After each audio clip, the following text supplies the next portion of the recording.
부활의 찬양이 아주 경쾌하고 힘이 있고, 찬양만 들어도 이미 예수님이 여러분의 삶 속에서 부활하셨습니다.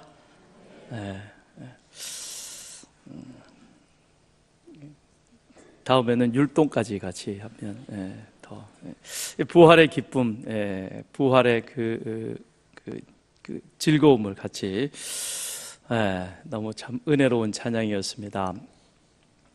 죽음의 권세를 이기시고 부활하사 우리 믿는 모든 사람들에게 산 소망이 되어주신 그 주님의 은혜가, 부활하신 주님의 은혜가 오늘 예배에 참여하신 여러분 모두에게 함께 하기를 주님의 이름으로 축원드립니다.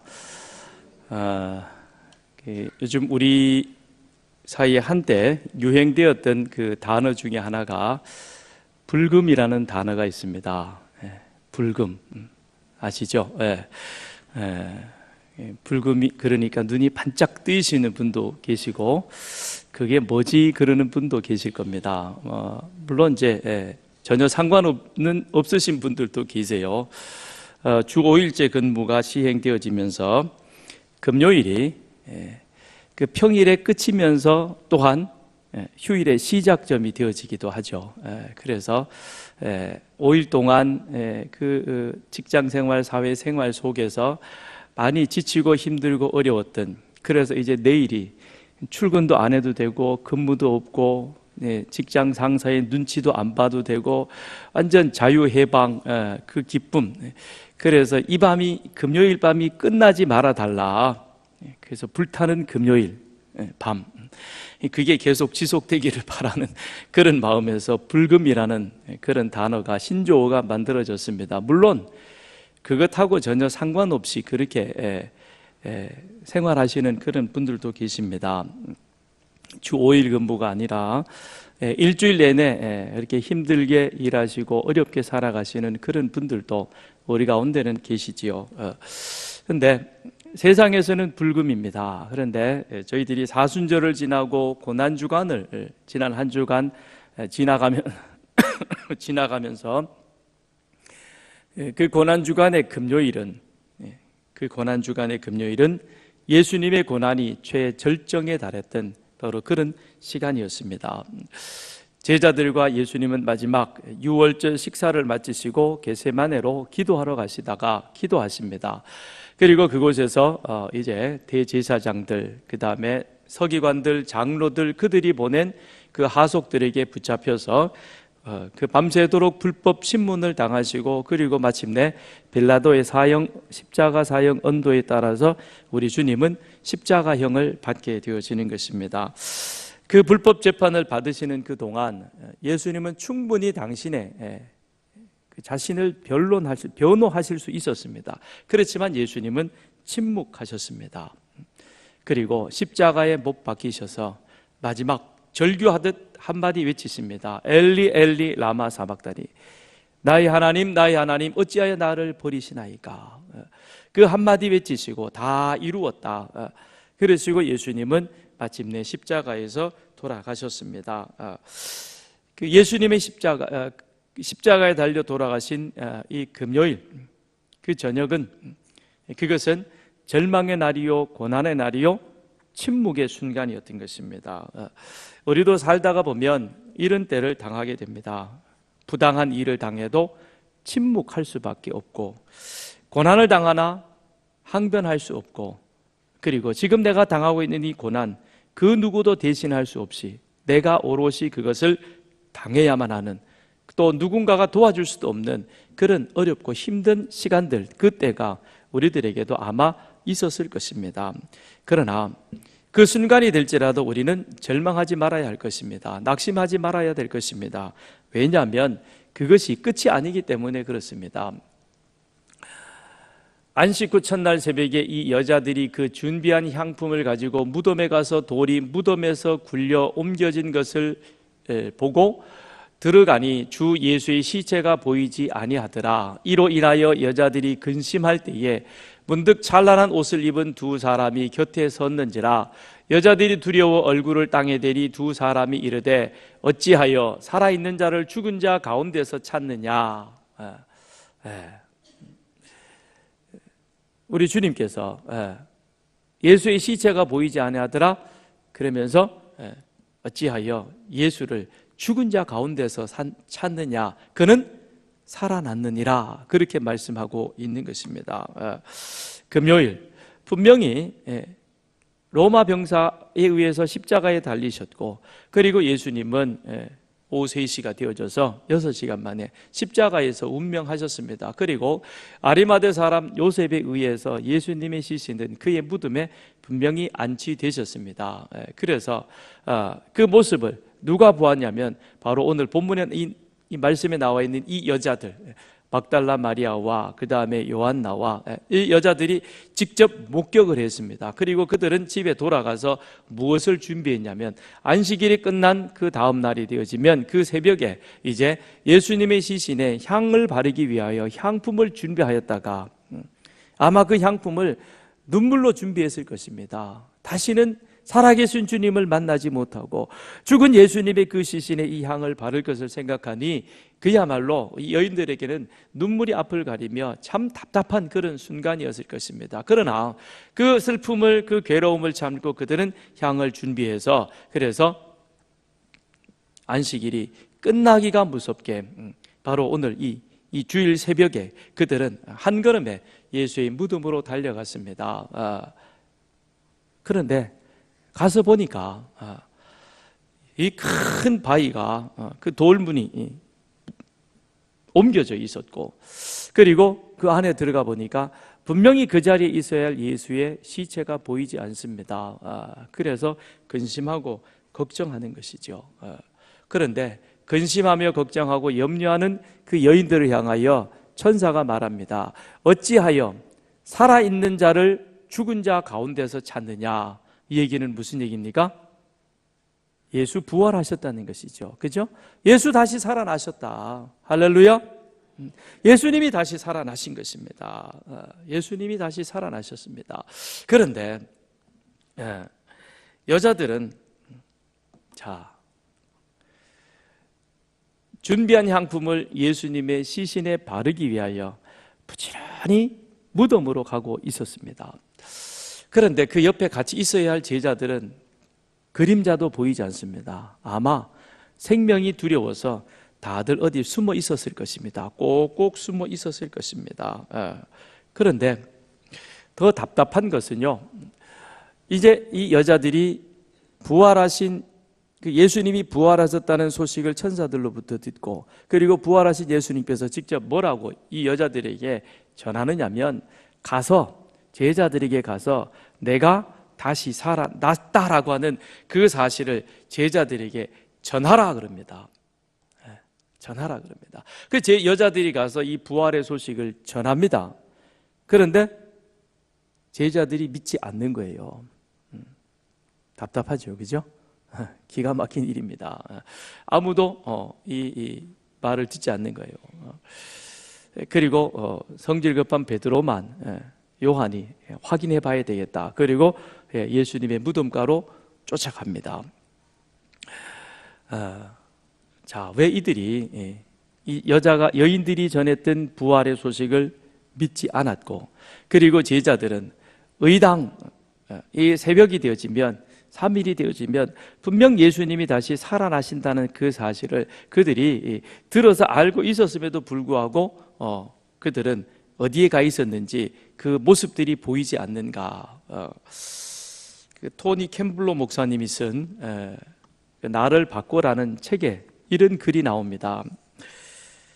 긴 얘기인데 제가 생략하고 조금만 읽어드리겠습니다. 그날은 금요일이었습니다. 그날 예수님은 기도하시고 베드로는 잠을 자며 유다는 배신을 하게 됩니다. 그날은 금요일이었습니다. 그러나 주일이 다가오고 있습니다. 그날은 금요일이었습니다. 그날 예수님께서는 십자가에 달려 죽으셨습니다. 하지만 그날은 단지 금요일이었습니다. 주일이 다가오고 있습니다. 그날은 금요일이었습니다. 그날 예수님은 묻혔고 군인들이 보초를 서 있고 돌은 무덤 입구를 막았습니다. 하지만 지금은 금요일입니다. 단지 금요일일 뿐입니다. 주일은 옵니다. 시와도 같은 이 글 속에 예수님의 붙잡히시고 겟세마네 동산에서부터 부활하셔서 바로 당신이 부활하신 그 모습을 제자들 앞에, 여인들 앞에 보여주고 있습니다. 그런데 지금 이 여인들은, 제자들은 어디에 지금 서 있느냐? 금요일에 서 있다는 것이죠.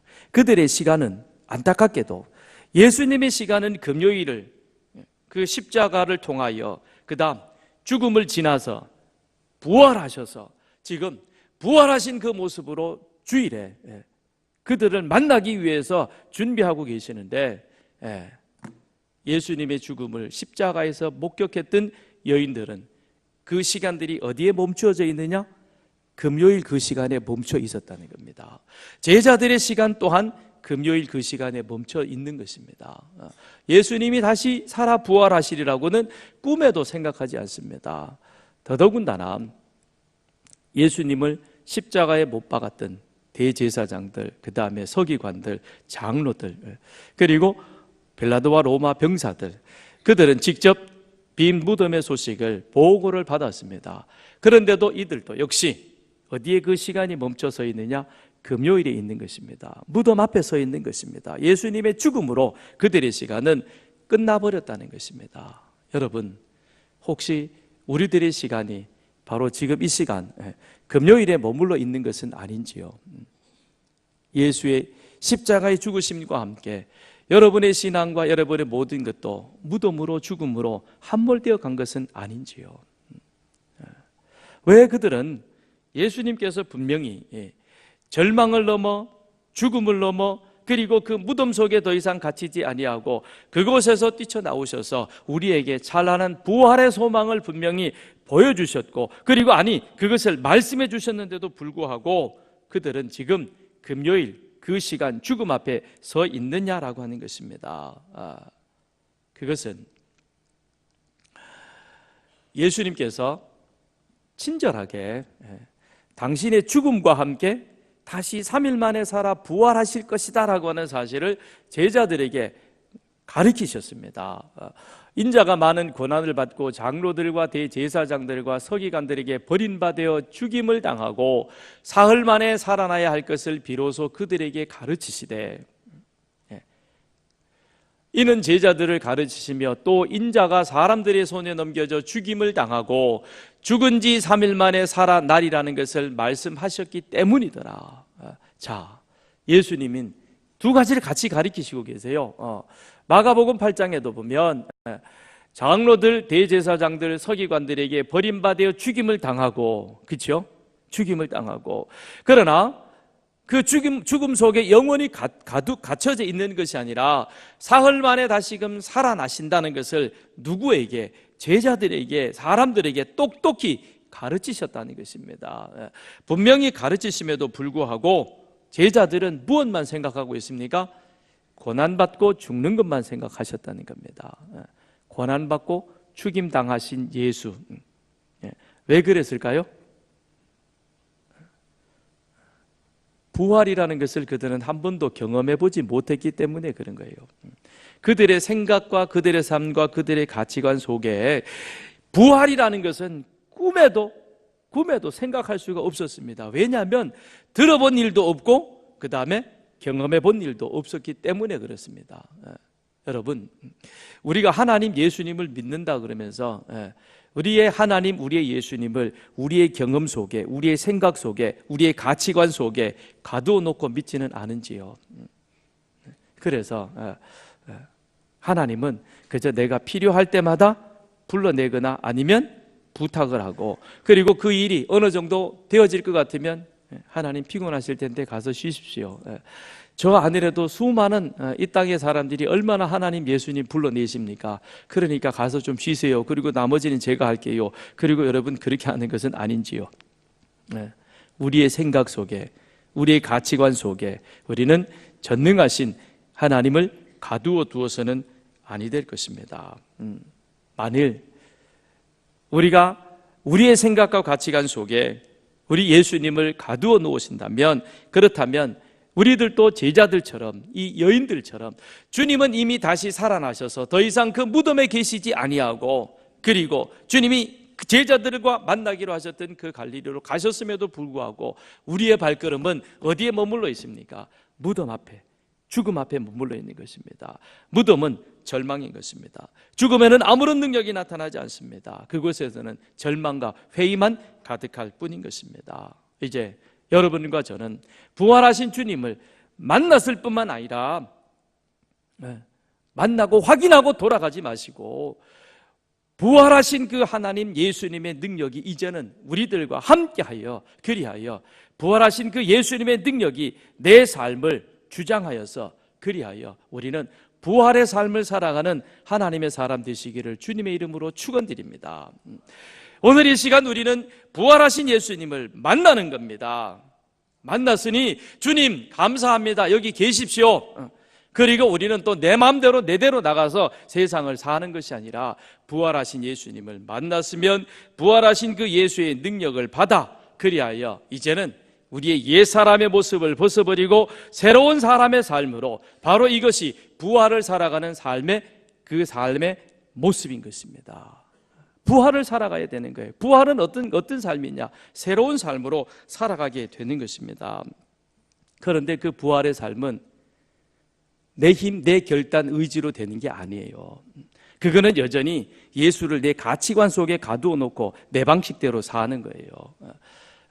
부활의 삶을 산다는 것은, 그것은 곧 예수로부터 영양 공급을 받아, 그리하여 그 예수의 힘이, 예수의 능력이, 예수의 생각이 나를 이끌어 가도록 만드는 겁니다. 그래서 사도 바울은 오늘 본문에서 너희 옛사람의 모습을 벗어버리고 새로운 삶을, 새 사람을 살아라고 그렇게 말씀하고 있는 것입니다. 오늘 본문 16절을 보면 그에게서 온몸이 각 마디를 통하여 도움을 받음으로 연결되고 결합되어 각 지체의 분량대로 역사하여 그 몸을 자라게 하며 사랑 안에서 스스로 세우느니라. 웬만한 국어 실력 가지고는 이해하기가 좀, 해석하기가 어렵습니다. 이게 도대체 무슨 말씀이냐. 그런데 그 유진 피터슨이 쓴 메시지라고 하는 성경에 보면 이렇게 좀 쉽게 표현을 하고 있습니다. 그분의 숨과 피가 우리에게 흘러 영양을 공급하면 우리는 하나님 안에서 건강하게 자라고 사랑 안에서 강해질 것입니다. 그래도 좀 훨씬 쉽죠, 그죠? 그분이 누구이겠습니까? 살아 부활하신 예수님이십니다. 그 예수님의 피가, 그 숨이 우리에게 흘러, 그리하여 우리에게 영양을 공급하면, 그러면 그분의 영양을 공급받아서 우리가 어떻게 해요? 하나님 안에서 건강하게 성장하고 자라가게 되어진다는 것입니다. 그러니까 우리가 부활하신 예수님을 만났습니다. 야, 빈 무덤이구나, 예수 살아나셨구나, 할렐루야, 아멘. 그리고 나가서 우리는 그 다음에는 내 방식대로 사는 것이 아니라 이제는 그 부활하신 만난 그 예수가, 그 예수의 피가, 예수의 능력이 나에게서 흘러 들어오는 거예요. 우리가 금요일 날 성찬식을 했죠, 그렇죠? 1500년 동안의 유월절이, 그 다음 예수님께서 떡을 나누어 주시면서 이것은 너희를 위하여 상하고 찢긴 내 몸이라, 받아 먹으라 그랬습니다. 또한 포도주를 나누어 주시면서 이것은 너희의 죄를 위하여 흘린 내 피니라, 받아 마시라 그랬습니다. 먹고 마시는 겁니다. 먹고 마신다는 것은 무엇입니까? 음식이 내 몸에 들어와서 나와 하나가 되어져서 그 음식의 힘으로 내가 자라고 강하여져 가는 것입니다. 마찬가지인 것입니다. 믿음이란 바로 이와 같은 것, 즉 부활의 삶이란 바로 이와 같은 것입니다. 부활하신 그 예수님의 그 숨과 그 피가, 그 능력이 내 안에 들어와서 내 몸에 영양분이 되어지고 영양소가 되어지고 그것을 통해서 내 안에 있는 성령의 능력이 자라가서 하나님 안에서 건강하게, 그리고 사랑 안에서 강한 사람으로 성장해 가는 것입니다. 그래서 태어나는 것이 먼저이고 그 다음 자라가는 겁니다. 태어남과 성장, 출생과 성장이라고 하는 것은 그거는 불가분의 관계에 있는 것입니다. 이는 분리되어져서 설명할 수 없습니다. 우리가 예수 십자가로 말미암아 하나님의 자녀로 태어나는 겁니다. 하나님의 자녀로 태어나면 그 다음에는 우리에게 있어서 필연적으로 요구되어지는 것은 하나님 안에서 건강하게 자라고 사랑 안에서 강하게 가는 것입니다. 성장이 되어 가는 겁니다. 여러분, 아이가 태어났습니다. 너무 기쁩니다. 온 가족이 다 식구들이 모여서 축하하고 환영하고 기뻐해 줍니다. 그런데 그 아이가 10년이 돼도 여전히 요람 속에서 엄마가 까꿍 그러면 까꿍 그러면, 그러면 엄마의 기쁨입니까? 근심입니까? 잘 몰라요? 엄청 근심이 되는 거죠. 그죠? 만일 6개월만 그러고 있어도 엄마는 사방팔방 다니면서 이 검사 저 검사 다 받을 것입니다. 여러분, 우리의 믿음이 이와 같으면 곤란하다는 것입니다. 매년 부활절이면 예수 부활하셨네, 빈 무덤이네, 확인하고, 그리고 또 돌아가서 1년 동안 내 맘대로 내 뜻대로 살다가 다시 부활절에 와서 까꿍, 그리고 또 돌아가고, 태어나는 걸로 성장하지 아니하면 그 태어남은 의미가 없는 것입니다. 태어남은 성장이 있어야 하는 것입니다. 예수를 믿음으로 하나님의 자녀로 태어났습니다. 그 다음에 우리는 예수의 능력으로 자라가야 하는 겁니다. 어떤 능력? 부활의 능력으로 예수와 함께 부활의 삶을 살아가야 하는 것입니다. 그래서 사도 바울은 본문 24절에서 하나님을 따라 의와 진리의 거룩함으로 지으심을 받은 새 사람을 입으라 그랬습니다. 이것은 무엇입니까? 그 앞에 17절로부터 쭉 나왔던 그런 우리의 옛사람의 모습이 이제는 부활하신 예수와 함께 예수의 십자가가 달리신 그전 그때의 모습처럼 다 죽어버리는 것이고, 부활하신 예수 속에서는 이런 모든 이방적인 세속적인 세상적인 인간적인 거듭나기 이전의 모습은 다 던져버리는 겁니다. 그건 무덤 속에 예수님이 수의를 벗었듯이 그냥 벗어버리는 것이고, 그 다음에는 어떻게 합니까? 새 사람을 입으라 그랬습니다. 새 사람을 입으라. 그럼 새 사람을 입어 부활의 삶을 살아가는 삶의 모습은 어떤 것이냐? 25절부터 32절에서 사도 바울은 6가지로 이야기를 해주고 있습니다. 6가지로. 그 첫 번째가 거짓을 버리고 참된 것을 말하며 그리스도의 몸으로서 교회를 섬기는 것입니다. 거짓 것을 버리고 그랬어요. 거짓말을 하지 말라는 겁니다. 성도가 거짓을 말한다는 것은 그것은 아직 옛 사람처럼 사는 것입니다. 성도는 거짓을 버리고 참된 것을 말하는 자가 되어야 하는 것입니다. 왜 성도는 참된 말을 해야 되느냐? 우리는 예수 그리스도를 머리로 하는 한 지체이기 때문에 그런 거예요. 한번 생각을 해보세요. 손이 여러분 이해하기 위해서 제가 설명드리니까 그렇게 이해하세요. 듣고 이해하세요. 변을 개똥을 집어가지고 이거 맛있는 보약이야, 입은 먹어라. 이게 거짓말이에요, 참말이에요? 예?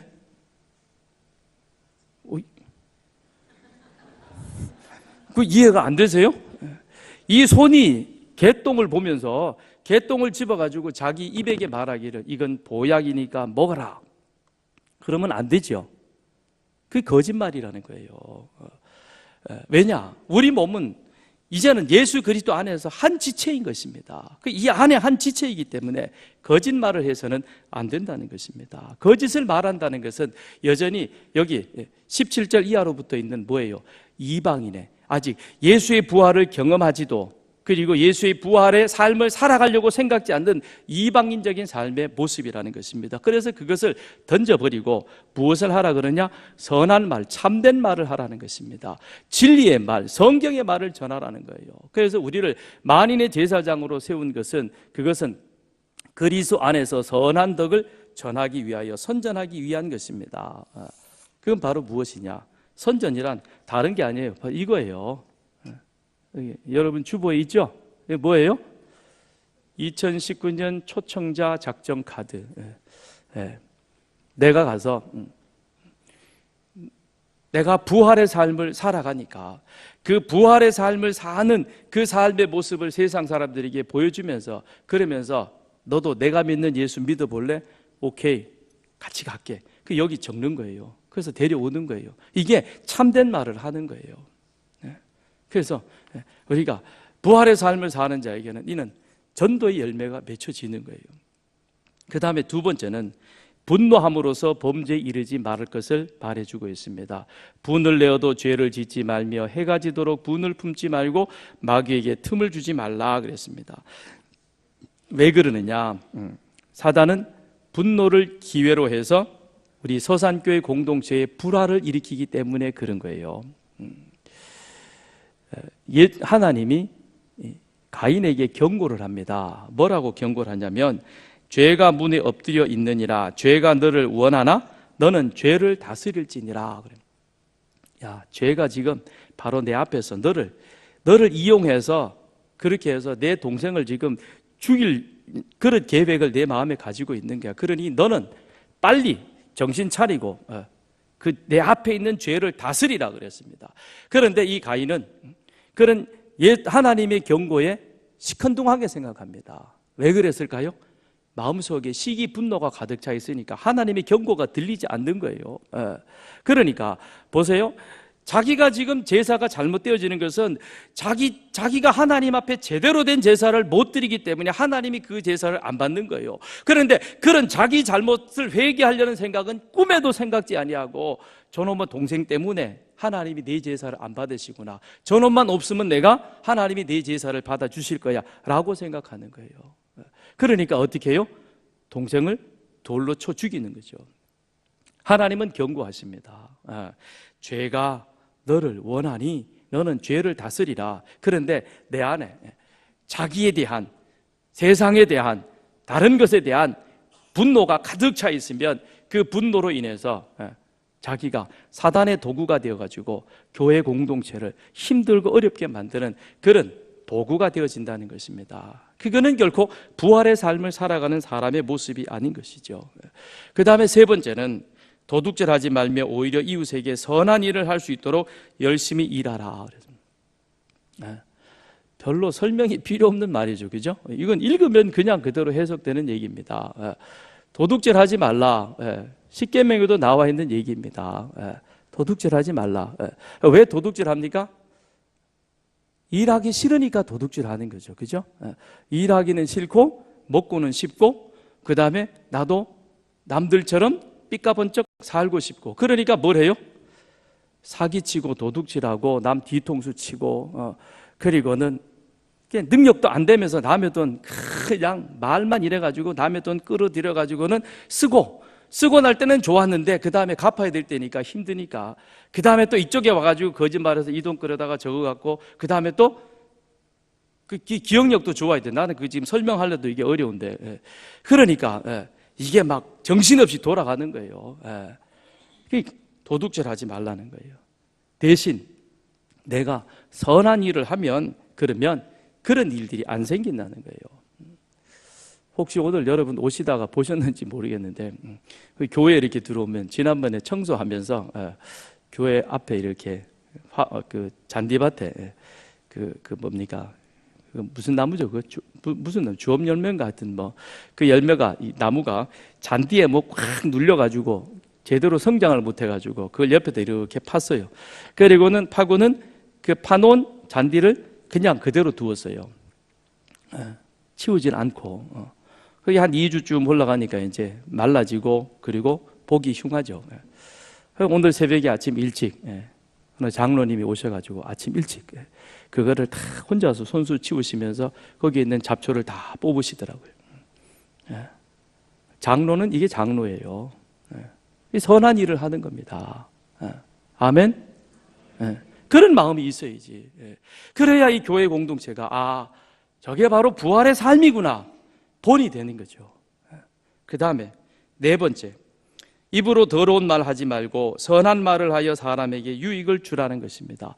이게 부활의 삶을 사는 그러한 삶의 모습인 것입니다. 29절에 보면 더러운 말은 너희 입 밖에도 내지 말고 오직 덕을 세우는 데 소용되는 대로 선한 말을 하여 듣는 자에게 은혜를 끼치게 하라 그랬습니다.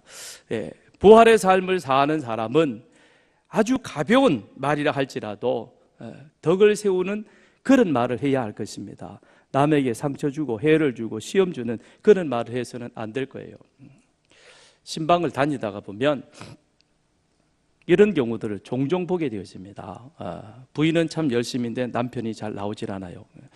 이런저런 얘기를 하다가 그 부인이 어렵게 하소연을 합니다.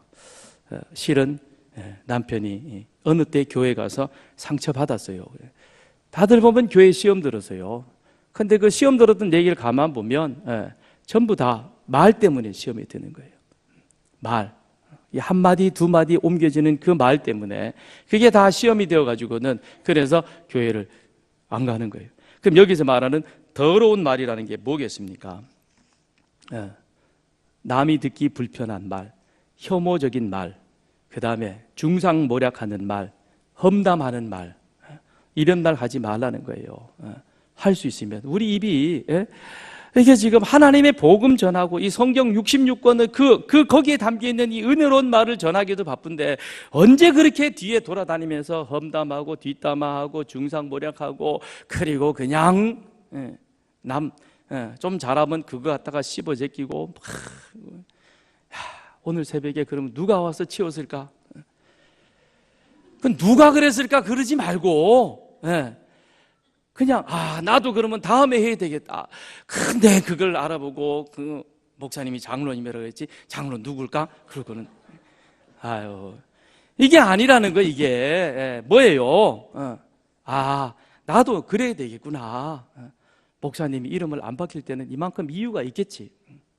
그러니 나도 그러면 열심히 해야 되겠다. 그게 뭐가 되는 거예요? 듣는 자에게 은혜가 되어지는 그와 같은 말인 줄 믿습니다. 우리는 그와 같은 자, 이게 바로 부활의 삶을 사는 사람의 모습인 것입니다. 다섯 번째는 성령을 근심하게 하지 말라. 30절에 보니까 하나님의 성령을 근심하게 하지 말라 그랬어요. 왜 그러느냐? 잘 들으세요. 예수 그리스도를 나의 구주로 고백하는 그 순간 하나님의 성령은 내 안에 들어와 있습니다. 그런데 나는 내가 예수 그리스도를 고백하기 전에는 내 안에 육신의 법이 있었습니다. 그렇죠? 육신의 법이 그것이 나로 하여금 내 마음대로 세상을 살아가게 했어요. 그런데 예수 그리스도를 구주로 고백하는 그 순간 성령의 법이 내 안에 들어오면서 이제는 이 두 법이 충돌하게 되어지는 겁니다. 충돌하는 거예요. 그래서 육신의 소욕대로, 육신의 생각대로, 육신의 방식대로 하고 싶은 내 생각이 있는가 하면 반면에 아니야, 그거는 이제 성령의 삶을 부활의 삶을 사는 사람은 그렇게 사는 것이 아니야. 그러면서 우리에게 자꾸 그것을 브레이크를 거는 거예요. 제동을 거는 거예요. 그러면 그때 제동이 걸릴 때마다 맞아, 내가 부활을 경험한 사람이니까 이제는 부활의 삶을 살아야지. 그러면서 성령의 말에 귀를 기울여야, 그래야 우리 안에 있는 성령이 기쁨이 돼주고 기분이 좋고 은혜가 넘칠 터인데, 그런데 아직 모르는 소리 마세요. 세상은 그런 게 아니라니까요. 세상은 그렇게 사는 게 아니라 세상은 요령껏 이렇게 살아야 됩니다. 그러면서 여전히 육신의 법을 따라 살아가면 내 안에 있는 성령이 근심하게 되는 거예요. 그렇죠. 아까 여기에서 분을 내는 것, 분을 내고 지 성질에 못 이겨가지고 큰 소리치고 난동 부리고 더러운 말하고 그리고 거짓말하고 남의 것을 도둑질하고, 이게 다 뭡니까? 육신의 법을 따라 살아가는 육신적인 삶의 모습인 것입니다. 그렇게 살면 내 안에 있는 성령이 근심하게 되는 거예요. 그거는 결코 부활의 삶을 살아가는 삶의 모습이 아닌 것입니다. 내 안에 계신 성령은 내가 예수 그리스도를 구주로 고백하면 그 다음에 주님 앞에 서는 그날까지 내 안에서 이 두 법이 같이 충돌할 터인데, 그런데 내 안에 있는 성령이 나를 온전히 주장할 수 있도록, 그래서 구원의 순간 주님 앞에 서는 그 순간 우리가 기쁨으로 당당하게 하나님 앞에 설 수 있도록 이제는 성령을 기쁘시게 하는 그와 같은 삶, 은혜로운 삶, 그것이 바로 부활의 삶을 살아가는 여러분의 모습이 되기를 주님의 이름으로 축원드립니다. 그 다음 마지막 여섯 번째는 이웃에 대하여 원한을 품거나 분노를 밖으로 표출하여 떠들거나 상대방을 비방하고 모욕적인 은사를 사용하지 말라고 말하고 있습니다. 31절, 32절 우리 같이 한번 읽어보겠습니다. 시작. 너희는 모든 악독과 노함과 분냄과 떠드는 것과 비방하는 것을 모든 악의와 함께 버리고 서로 친절하게 하며 불쌍히 여기며 서로 용서하기를 하나님이 그리스도 안에서 너희를 용서하심과 같이 하라. 자, 버려야 될 게 뭐예요? 악독, 노함, 분냄, 떠드는 것, 비방하는 것 어떻게 해요? 버리라 그랬습니다. 버려야 돼요. 그것 버리고 그 다음엔 어떻게 해요? 내가 하나님 은혜 안에서 용서받음 같이 이제 우리도 서로 사랑하고 용서하는 자가 되라. 그렇게 우리에게 말씀해 주고 있습니다. 왜 우리는 그와 같은 삶을 살아야 하느냐? 사도 바울은 에베소서 4장 1절에서 이렇게 말하고 있습니다. 우리가 부활의 삶을 살아야 하는 이유는 4장 1절에 그러므로 주 안에서 갇힌 내가 너희를 구원하노니 너희가 부르심을 받은 일에 합당하게 행하여 뭐예요? 우리는 하나님의 부르심 받은 자들이다라고 하는 것입니다. 하나님이 우리를 부르셨기에 그러기에 우리의 삶은 또한 어떠해야 된다? 이제는 부활의 삶을, 부활하신 주님을 따라 우리도 부활의 삶을 살아가는 그런 하나님의 사람이 되어야 할 줄 믿습니다. 하나 제가 소개를 하고 말씀을 마치려고 합니다. 다음 달 16일에 개봉되어지는 그런 인디 영화인데요. 교회 오빠라는 영화 제목이 좀 재밌죠, 그죠? 근데 이것은 2017년도에 KBS 방송에서 다큐멘터리로 나갔던 그런 내용입니다. 거기에 제목이 교회 오빠였습니다. 거기는 작년에 9월 달에 대장암으로 먼저 하나님 앞에 간 이관희 집사와 또 그의 아내 오은주 집사의 이야기입니다. 두 사람이 결혼을 하고 3년 만에 첫 딸을 얻고 그리고 조리원에서 퇴원하는 그날 행복과 함께 그 가정에는 불행도 찾아왔습니다. 그 남편 이관희 집사가 대장암 판정을 받은 거예요. 젊은 아들에게 그와 같은 청천벽력과도 같은 소식이 전해지자 그것을 견디지 못하고 그만 그 이관희 집사의 어머니는 극단적 선택을 합니다. 자살을 하게 되는 겁니다. 그런데 얼마 있지 않고 그 아내 오은주 집사도 혈액암 4기 판정을 받게 되어집니다. 참 이 무슨 참 기가 막힌 그런 사연인 것입니까? 그런데 그들은 이 기가 막힌 이미 어머니는 아들로 인하여서 아들이 그와 같은 불행한 소식으로 자살을 해버렸고 아들은 대장암 말기로 정말 시한부 인생을 살아가고 거기에다가 또 그 아내까지도 혈액암 4기 판정을 받았고 정말 절망이 죽음이 그 가정 가운데 드리워져 있습니다. 그런데 그 가운데서 이 두 부부는 원망하기보다는 하나님 앞에 회개하며 그리고 하나님 말씀에 담담히 순종해 나아갑니다. 고난 가운데서도 할 수 있으면 그 고난을 묵묵히 견뎌나가기 위해서 항암제 치료도 받지 않고 진통제도 맞지 않고 오롯이 자기 몸으로 그 고난을 견뎌가는 그 모습을 보면서 옆에 있던 친구가 이렇게 묻습니다. 야, 내가 믿는 그 하나님이 누구인지 나도 한번 믿어보고 싶다. 그랬을 때 그 투병 중에 있던 남편이 그 이관희 집사가 가장 기뻐했다고 합니다. 그러면서 옆에서 힘들어하는 아내를 보면서 오히려 이 이관희 집사는 고통의 현실에만 집착하다 보면 원망이 생길 수 있다. 그러니 우리 하나님 바라보고 그리고 죽음이 끝이 아니라 이 죽음 속에 오히려 더 주님이 주시는 참된 평안과 위로를 찾아보자는 겁니다.